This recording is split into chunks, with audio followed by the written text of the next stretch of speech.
खूप कमी आहे आणि त्यांना केंद्रातून मिळणारा हा ग्रँट पण खूप जास्ती आहे.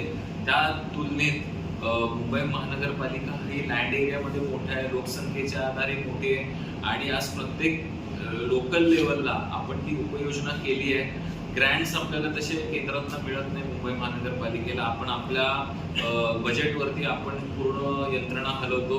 तर या सगळ्या म्हणजे ह्याला कारण नाही आहे. जे न्यायालयाने जी नोंदणी केली आहे त्याच्यावरती नक्कीच आपण काम करणार आहोत आम्ही सत्ताधारी म्हणून. पण एकंदरीत सगळ्यांच्या बाबतीत कचरा कुठे टाकला गेला पाहिजे, कारण मिठीमध्ये अनेक प्लास्टिक आणि इतर गोष्टी आढळल्या आहेत जे नागरिकांकडनं किंवा ते तिकडच्या इतर लोकांकडनं तिकडे टाकले जातात. तर कुठे ना कुठेतरी हे केलं पाहिजे आणि जे कोर्टाने सांगितलं 2,500 ते नक्कीच आम्ही त्याच्यावरती विचार करू आणि प्रशासनाच्या माध्यमातून आपण ते जे 2,500चा निर्णय आहे तो पण आपण वाढीव करू.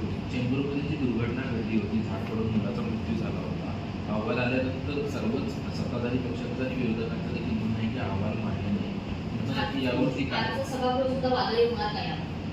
या बाबतीत जो काही रिपोर्ट आलाय तो मुळात टेबलच झाला नाहीये.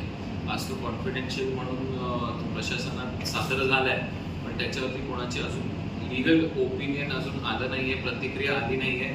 पण जी मुबम माहिती मिळते की कंत्राटदाराला त्याच्या दोषी ठरवलंय आणि त्याला पिनलाइज 7 लाख रुपये केलंय, हे कुठेच एक्सेप्टेबल नाहीये की 7 लाखाचा एक जीव जाऊ शकतो. एका मुलाचा जीव हा 7 लाख नसू शकतो, कारण ते मुलगा होता, लहान कुठलाही जीव हा पैशाने आपण मोजू शकत नाही.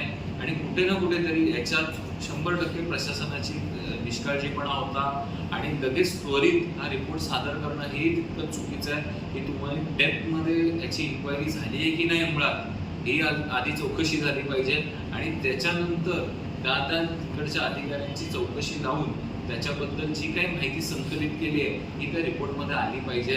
पण रिपोर्ट वाचल्यानंतर आणि टेबल केल्यानंतर याच्याबद्दल आपण अधिकृत प्रतिक्रिया देऊ शकतो. पण जे काही एक मुबम आलाय हे साफ चुकीचं आहे. एकाच कॉन्ट्रॅक्टरला करून अर्थ नाही आहे.